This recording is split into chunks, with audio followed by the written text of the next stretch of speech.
Having spent the last 7 years building up their brand as the pinnacle of shareware entertainment, Apogee then chose to abandon that and release games under different names depending on the genre for no discernible reason. Perhaps 3D was a sufficiently big buzzword at the time for it to be worth the change, I don't know. Whatever happened, May 1995 saw the first game released under the new name 3D Realms, and the title of this video series finally makes sense. The inaugural title was a 3-dimensional shoot-'em-up called Terminal Velocity, and it was written by Terminal Reality, which was founded by the co-designer of Microsoft Flight Simulator. In 1995, the PC was beginning to attain greater popularity in homes due to the availability of the much more powerful Pentium processor and the simultaneous advent of CD-ROM technology. As that shift came about, you can tell that 3D Realms was beginning to reinvent itself in more than just name. The move to focus on games in 3-dimensional environments gave them the opportunity to move into new genres, and the presentation of the games is noticeably different from the ones we've looked at from previous years. Most obviously, this is their first game to be presented in Super VGA, the next step up from the VGA standard. This allows the game to display in quadruple the resolution of the 320 by 200 pixels that Apogee games had largely been confined to since all the way back in 1987. Terminal Velocity takes place in a spacefaring future where Earth's former allies have all suddenly turned against it, and it casts you in the role of a pilot who's sent to eliminate tactically important targets to stop the onslaught. It places you at the controls of the TV-202, said to be a fighter that few can handle. Saying that not many people can handle it is meant to make it sound all elite and powerful, but to me that sounds more like it's a user interface flaw, as if it had been assembled by someone who didn't read the instructions and they confused the throttle and eject seat levers and put the steering wheel on backwards. The game plays as a 3-dimensional take on the classic shoot-'em-up. On each level you can freely fly over a landscape with slightly sharp edges to seek and destroy a number of targets, while continually generated enemy ships swarm around you like wasps around a heavily armed picnic. Along the way you can blow up any supply depots you find and pick up weapons or shield charges from the wreckage. For those of you who prefer to do their flying indoors, there are also a number of tunnels bored through the landscape in which you have to keep a hand on your throttle to fly Star Fox style, boosting and braking through a series of inexplicably rotating or opening and closing obstacles. Each planet has 3 levels set on it, concluding with a fight against a large polygonal boss that represents the main weapon you've been sent to eliminate.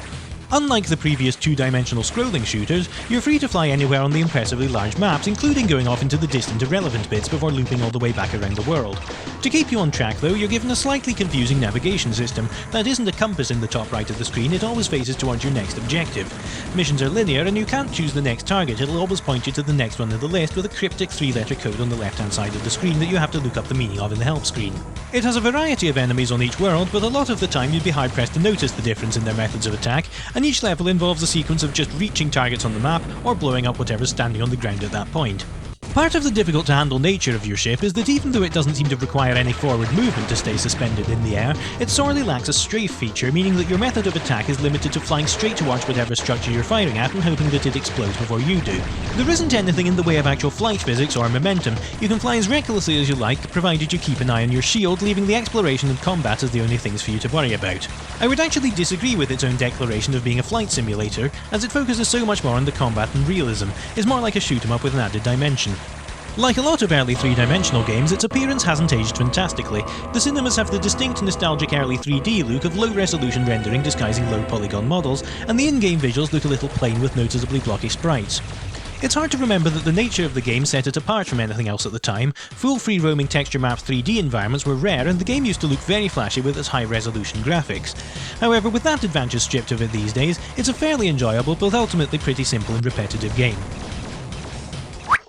During 1995, the Apogee name was still used for non-3D titles, and after a long history of producing great 2D side-scrolling platformers, Realms of Chaos was to be their last.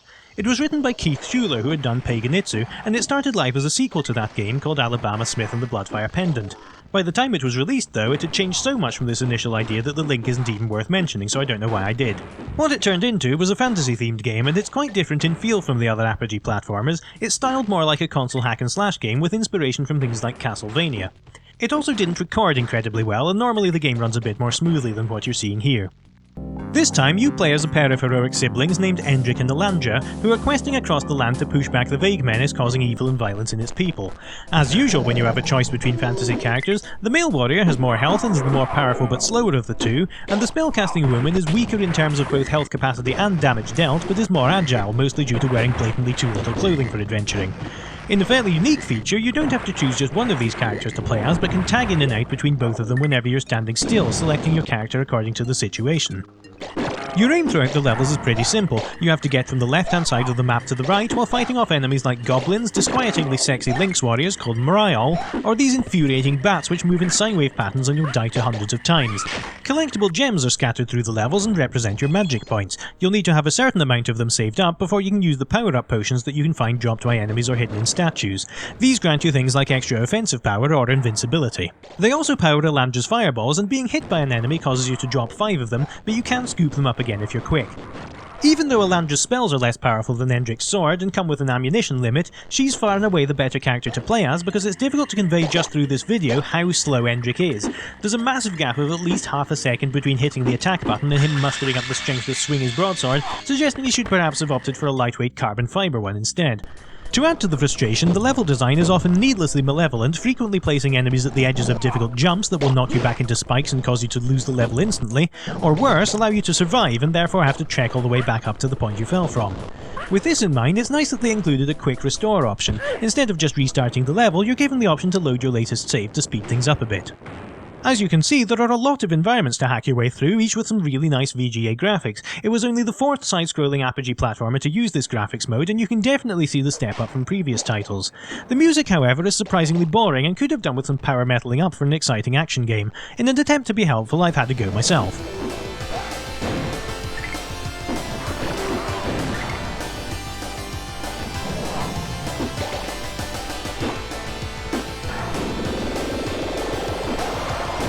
Unfortunately, Realms of Chaos was not a great success, and Keith Schuler speculated that it was due to it coming out too late. This was at a time when people were getting absolutely breathless about the new possibilities of 3D games and beginning to pass over the 2D ones, which was an awfully unfair situation that led to a lot of good games around this time being ignored. And that's a great shame because despite its flaws, it has some nice touches and it's pretty unique in the Apogee catalogue with some really quite nice more console-style presentation. It was definitely a victim of overshadowing though, because one of the most famous games 3D Realms ever released was to come out just a couple of months later.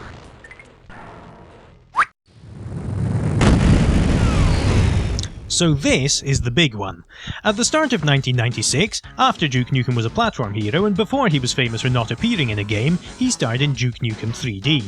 This was doubtlessly 3D Realms' most significant game, created by an in-house team of around 8 people, directed by Greg Malone, who came from, would you believe it, Soft Disk Publishing. It was also the first game where Duke was voiced by his now familiar actor, Johnson John, who played him as the gravelly voiced, preposterously macho, cheesy American one-liner factory that people know him as today. To the king, baby. Interestingly, the other main voice in the game is one of the first appearances of Lanny Minella, who you may now know for starring as every woman in every other game ever made. Duke Nukem 3D runs on what's called the Build engine, and was the first 3D Realms game to do so, even though it had been licensed out for a couple of games that came out earlier, like William Shatner's Tech War. This engine was written by Ken Silverman, who had previously garnered some fame by independently writing a Wolfenstein 3D-styled engine for his own game Ken's Labyrinth and selling it through Epic Mega Games. Unlike the Wolfenstein and Rise of the Triad engines, which were based on grids, the Build engine handled environments by considering them as sectors that could be drawn as any shape, much like id Software's engine for Doom. Each sector has a floor and ceiling height, so complicated rooms can be built up by using multiple sectors strategically next to each other, and unlike the Doom engine, they can be made to slope as well. They can even have their physical properties and lighting modified while the game is running. This, and the inclusion of a scripting system to let objects send instructions to each other, gave the game a much greater focus on interactivity with the environment than other similar games of the time, allowing the player to trigger the explosion of walls, use vending machines, mess about with incidental scenery like pool tables, turn lights on and off, or just blow up some toilets if you're in that frame of mind. Before I go further, I should say that most of the video here is taken not from the true original game, but through the source port eDuke32. Oddly, this is provided in the Duke 3D directory of the Anthology, but the launcher doesn't use it and opts to run the original game in DOSBox instead. So if you have the Anthology, take a look in the Duke Nukem folder, and you'll find the exe there along with a map editor that I can't fathom out at all. Taking a moment to explain what a source port is, let's go back to the engine diagram from a while ago. The engine at the bottom handles the display of graphics, responding to controls, dealing with files and so on, things that ultimately need to interact with the physical computer hardware. To do a lot of that, it has to talk to the operating system, which in turn provides all the interfaces that the game needs, standard ways for handling graphics, accessing the keyboard and so on. Different operating systems handle these things very differently, and for that reason you can't run a game for Windows on a Mac or on Linux, for example. In fact, all the games in the 3D Realms Anthology were written from MS-DOS, and modern Windows machines can't run them natively, so they're set up to run through DOSBox, which sits in the middle and interprets them for Windows. A source port is a replacement engine for a game, often written by fan hobbyists, that replaces the executable file but still uses the same game resources, and let the game run on a different operating system from its original platform. Often they can include enhancements as well. In eDuke 32's case, it allows the game to display at a greater resolution with some graphical improvements and provides much better mouse support. So I'm not totally sure if some of the minor details I mention here are true of the original game and which are unique to eDuke 32, but as it was included in the anthology, I'm going to treat it as the package that 3D Realms were happy with the game being. So what we have here is a first-person shooter, this time a whole generation apart from the look of Wolf 3D, Blake Stone and even Rise of the Triad. On his way back from the events of Duke Nukem 2, his craft is shot down over Los Angeles and he escapes the crash to find that the city has been overrun by aliens. As usual, he takes it upon himself to muscle his way through and stop them by any means necessary, so you have to make your way through the city, blasting your way through a variety of creatures, police officers as we've mutated into anthropomorphic pigs, and generally anything that stands in your way. Levels are loosely connected rather than being entirely separate from each other. For example, at the end of the first episode's second level, Duke is captured and then has to escape from a prison on the third level, eventually making his escape with a submarine which he's forced to abandon at the start of the next map. Duke 3D competed with id Software's highly anticipated Quake, which was released just a few months later, but the two games are really very different. Duke 3D feels a little less smoothly put together than id's games, but has a lot of detail in other departments. Due to the nature of the engine, there's a large variety of scenery and traps, including lasers and moving gears. In fact, if you're too used to the nature of games like Doom, it's quite easy to miss things due to not even thinking that a cupboard on the wall might be openable, for example. The levels tend to warrant very long, especially if you don't know what you're doing, and in a pretty standout feature from other first-person shooters of the time, they'll take you through recognisably human locations like a video shop, a bar and cinema, very different from Doom and Quake's more vague and anonymous or otherworldly levels. Like everything else in the game, the weapons are tuned to be just slightly over the top. You have the FAS standard issue semi-automatic pistol and shotgun at the low end, but then the firepower rapidly increases. Instead of a chain gun, Duke gets a chain gun cannon which is 3 barrels stapled together. Then there's a giant rocket-propelled grenade launcher, a double rapid-fire thing called the Devastator, and pipe bombs that you can detonate when you choose, giving you the opportunity to lay traps for enemies walking around corners. There are also a couple of mad weapons like the Freezer, which turns enemies to ice, and the Shrink Ray, which we can use on enemies to reduce them to the size of Subutio players and squish them under your big stompy boots. Whenever you pick something up or when you deploy a weapon against an enemy in a reasonably spectacular fashion, Duke will rumble out a one-liner, many of which are inspired by American action heroes, and he'll also provide decreasingly masculine yelps as his health decreases. It has to be said that for someone built like a beige refrigerator with sunglasses, Duke is fairly flimsy and will lose a lot of health if he's shot by most enemies. The monsters also don't get stunned by being hit as they might in other games of this type, so encounters tend to be dealt with best by retreating around a corner and trying to isolate baddies rather than taking them all on at once. In addition to the weapons, you have an inventory where you can store items for use later rather than exclusively having pickups that are activated immediately. One of them is a first aid kit that you can keep in reserve until you need it, and there are helpful items like night vision goggles which highlight enemies in green when you're in dark areas. And I thought I was joking when I referred to Duke's steroid abuse during earlier videos, but they really do appear as a usable item here, letting you move much faster with more damage for a short period of time. In some versions of the game, these were censored into being called Vitamin X instead. There's one other aspect of the game that garnered a lot of attention in the media at the time, and that's the inclusion of women throughout the game as a sort of decoration, like you would usually use lamps or textured wallpaper. In several levels you'll find some obvious strippers who are hanging around somehow unbothered by the alien infestation going on around them, and Duke will hand them some cash to dance if you go up to them and hit the interact key, although this particular character seems rightly unimpressed by his advances. This gimmick continues in the posters you'll see tacked up everywhere, and in several of the secret areas where you can slide panels aside to reveal a variety of flaccid pixely CompuServe GIFs. What I'm saying here is that Duke 3D doesn't exactly offer the most progressive role for women in games, but it is almost 20 years old now and was definitely a product of another era, much the same as the stunningly offensive bits in Tom and Jerry cartoons. Once again, the game's content caused some issues with distribution in Europe. This time, the Bundesprüfstelle or whatever you call it made it illegal to publicly advertise the game in Germany, even though you could still buy it surreptitiously. But to the game's credit, if you shoot any humans, more enemies will spawn and make your life more difficult, so it's definitely not encouraged, but you will have to dispose of infected humans like an alien, which can be a little unsettling. Several different versions of the game exist. After the game's initial release in January 1996, an add-on called the Plutonium Pack was released at the end of the year, which featured a 4th episode with some new enemies and weapons. The game was later repackaged with this add-on in a bundle called the Atomic Edition, which is the version included in the Anthology. However, a number of additional bonus packs were also released, and they're absent from this version of the game. On Steam, the Megaton Edition contains a further 3 episodes that you don't get here.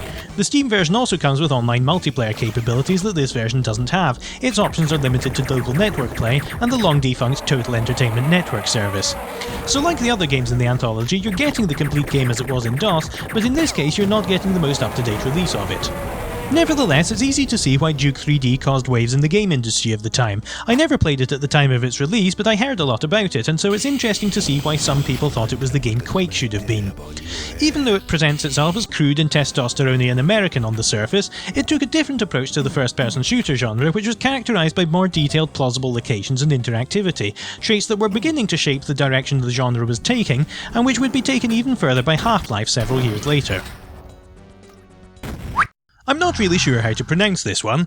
Zina, or if you're pretentious, Xenophage, is the only fighting game in the Apogee or 3D Realms lineup. It doesn't appear in the Anthology, and I would theorise that this is because it is completely dreadful. It was written by Argo Games, a company that had a few of the Apogee programmers on it, but conveniently none of the ones who are currently subscribed to my updates and likely to hear this. Absolutely laying into games is quite fun, and I've been covering very competent titles so far, so if you'll forgive me for the next few minutes, here we go. Xenophage has the subtitle Alien Bloodsport. The story goes that specimens from several planets around the galaxy have been gathered together by some council or other to compete for their propagation rights, and I promise that's what it says. The council organises this by getting the unwilling participants to beat the stuffing out of each other as best they can in a set of holographic simulations apparently running on an elderly 486. The winners will get their propagation rights, the others will somehow be prevented from getting their propagation on and will slowly die of boredom. To compete in this intergalactic tournament, you have a choice of 8 fighters, all of whom have the personality of a door and rubbish names like Toad, Mouth and Squid. Most of them are aliens, which were made out of the leftovers from the Doctor Who Effects Department's latest trip to the DIY store, but there are also 2 characters from Earth. Nick, a low-poly lumberjack who performs the impossible by looking marginally less human than Ed Miliband. Oh no. And Selena, who is a Microsoft poser office model who wandered into this game by mistake. In gameplay terms, this is a fighting game made by a group of people who had no idea how to make fighting games. The basic impressions of the genre are there. You have 2 characters facing off against each other and have to use your 2 punch buttons and 2 kick buttons to make the other one fall over before you do. But the subtleties of making a satisfying game just aren't present. Everything seems extremely slow and awkward, moves don't flow smoothly into each other, and there's no sense of physical weight behind any of the attacks. The pre-rendered characters animate a bit by flapping their legs or unidentifiable extremities against their opponents, but it never feels like they're actually interacting at all. The interface is all wrong as well. The health bars, usually given a prominent place on the screen due to their importance to be able to read at a glance, are relegated here to 2 tiny little curved gauges down in the corners, and instead pride of place in the centre of the interface is given to a press F1 for help message that won't stop blinking at you. In something that's actually quite unique for a fighting game at this time, the camera can zoom in and out to accommodate the space between fighters if you're far away from each other, but the overall effect is mostly to make you a bit seasick. And the lack of awareness in how to make these games extends even to the menu system, where instead of starting the game and then selecting your fighters, you have to go to a separate options menu to select each player's character, then go back and start the game separately. Special moves are present but rare, mostly through quarter circle arrangements that work about half the time. And as part of its clear attempt to be Mortal Kombat, finishing moves also feature, hysterically declared as meat by the announcer for some reason, which can be upgraded to flambe with a second set of button presses, though I never managed to get it. All of these involve a couple of frames of animation, biting the opponent's head off and then setting them on fire, so there's not a whole lot of imagination to them. The story mode has you facing off against the 8 characters, including a clone of yourself, before facing off against the Grand Champion. At least I'm having to infer that from the plot. I never got this far because the game kept on crashing DOSBox with an illegal read error before I could get there, and I think my computer may have just been refusing to play it. Even the practice mode is punishing, with you having to avoid being knocked over in a humiliating fashion by the practice dummy like in Day of the Tentacle. I really can't recommend Xenophage as anything other than a curiosity. The PC was not a great environment for fighting games, but Epic Mega Games had made a much better attempt with One Must Fall 2 whole years earlier. And as if what we've seen so far wasn't horrifying enough, there's also a barely functional hidden character that you can fight against if you alter one of the game configuration files. Good luck sleeping after encountering this. It's been a while since we looked at a racing game, and Death Rally takes a very different tone from the Mario Kart-styled wacky wheels from 2 years earlier. It's played from a top-down perspective and occupies a place somewhere between Micro Machines and the original Grand Theft Auto. This one was written by a software house in Finland called Remedy Entertainment, which was made of people who had been active in demo scene. You might now know them for the Max Payne and Alan Wake games. GT Interactive is also mentioned in the startup screens because at around this time the Apogee and 3D Realms games began to be physically published by them, in addition to the mail-order shareware distribution that had defined the company since its inception. The name Death Rally is a bit of a misnomer, as the word rally is more often used to describe long-distance time trial competitions through checkpoints rather than simultaneous lap racing, and you can opt to play with or without weapons, making the game not so much Death Rally as a race. But leaving that thought aside, you start the game by selecting a player from an impressive selection of character portraits, for which they hired someone who was hanging around DeviantArt, and your aim is to reach the top of the Underground Racing League by entering yourself for races and spending the prize money on upgrading your car so that you can win harder races and so on and so forth. Each round of the league consists of 4 parts. First, you have to sign on to a race, with the computer opponents gradually making their selections known in the lower boxes, as if they're also players making live decisions. Generally, you want to make sure you're entering a race against people with a similar or lower rank to you so that you're not struggling against the impossible. If you don't fancy your chances against a mix of racers, or you just don't like the tracks on offer, you can choose not to participate and wait for the next round, although the computer players will still get points for the races they entered. Once you've signed up, the actual race is next, and it goes pretty much how you would expect. You race against 3 other players around a gloomy circuit with some polygonal objects and some spectators who are standing a bit too close. You have a limited turbo boost available and the option to fire your weapons if you choose to include them. Especially if those are turned on, you need to watch your damage counter on the left hand side, because if that reaches 100% you're out of the race. Along the way you can collect refills to your ammunition and turbo, as well as extra cash, a spanner to repair some of your damage, and some sort of drunk driving pickup where the demo scene background of the game authors becomes evident. After the event, you're awarded points in cash based on where you ranked in the race, and then you're taken to the shop screen where you can exchange your vehicle or buy upgrades for it. You're accompanied on the bottom of the screen by some pseudo-biblical blurb that's something you might see if being a petrolhead wanker was ever to be legally recognised as a religion. As usual for a racing game like this, you start off with a barely running Volkswagen Beetle from about 1967 and have to slowly make upgrades in order to become competitive. It's also important to pay to repair the damage you sustained during the last race. You can't take part in further events if your damage is at 100%, and if you lack the money to repair your car, the game is over.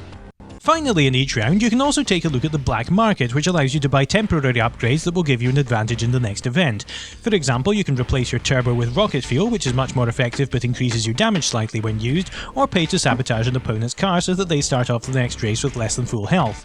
You can also take a loan out from the dodgiest looking man in the world, but I chose to avoid this option for obvious reasons. And then you go back to the sign up screen for the next race. This loop is really all there is to the game, and it often makes Death Rally seem very small.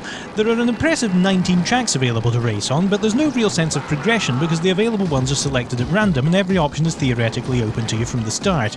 It's also a very daunting game to get started in because, like I mentioned, the vehicle you start with really is dismal, and you'll spend a lot of time grinding and earning smaller, non-existent amounts of cash before you can even start buying your way up the ladder.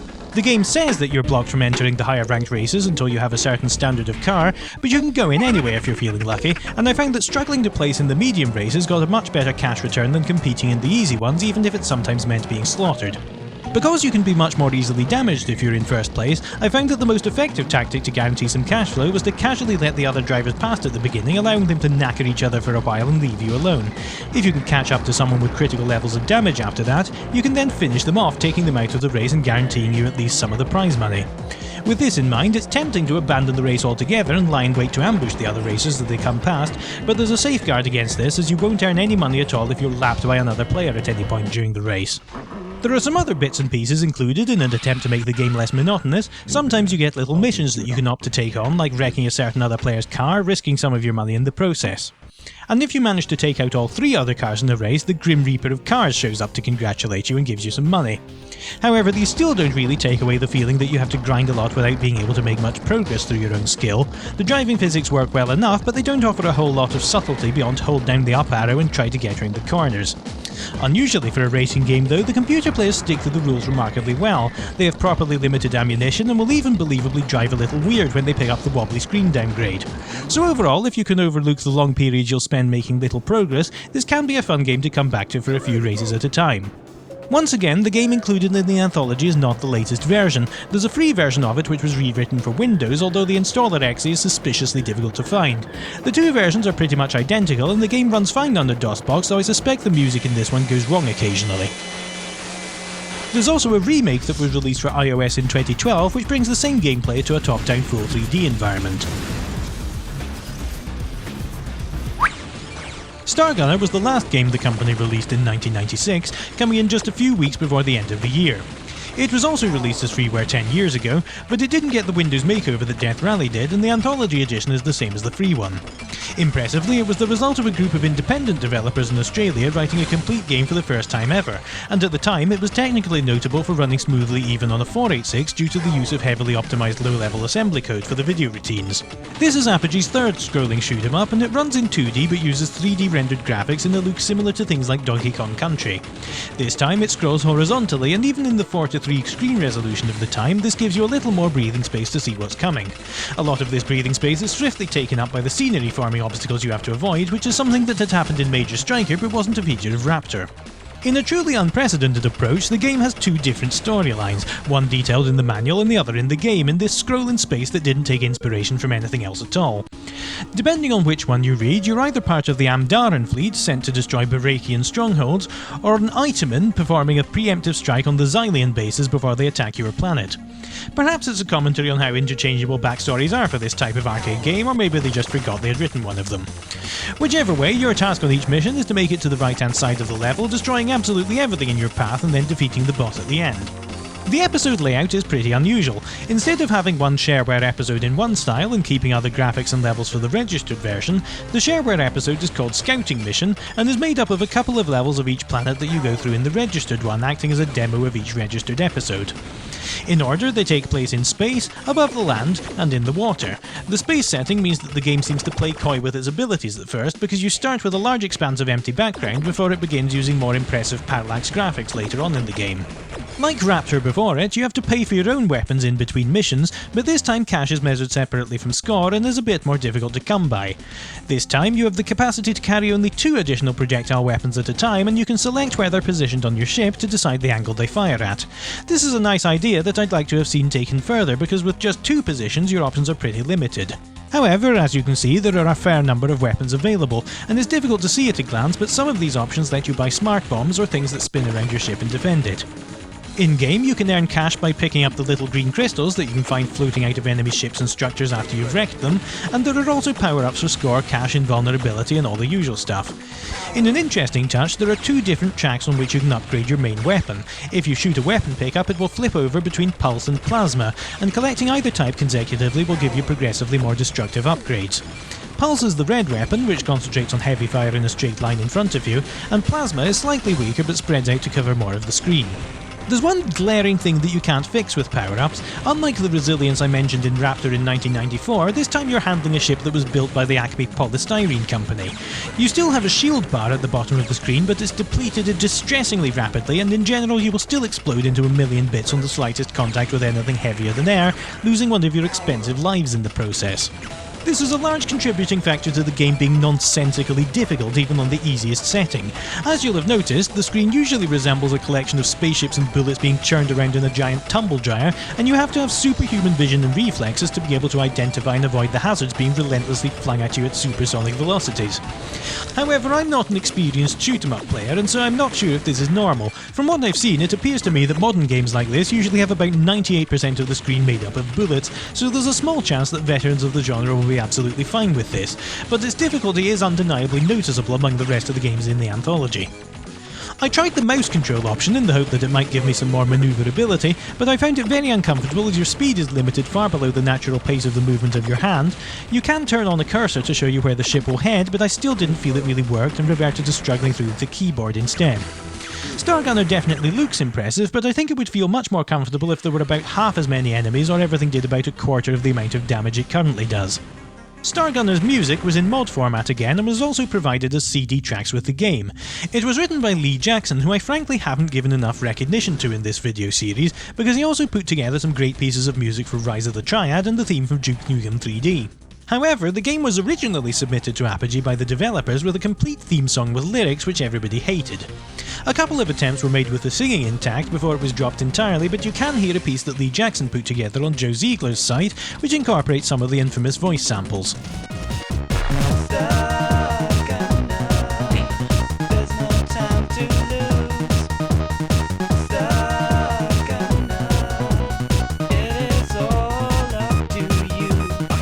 By this time, the landscape of the games industry was changing. As computer technology advanced, projects got bigger and the schedule of releases got further apart. Scott Miller and Company released only 6 games across 1995 and 1996. Smaller games like Stargunner and Death Rally could still be moderate successes, but they couldn't support a games company exclusively like they had in the years prior. By this time, longer and more detailed games set in 3-dimensional environments were the wave of the future.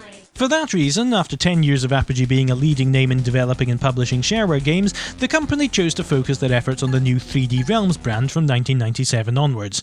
This meant that Stargunner had the rather sad honour of being the last Apogee game ever made. Until they revived the name 11 years later, but that's another story.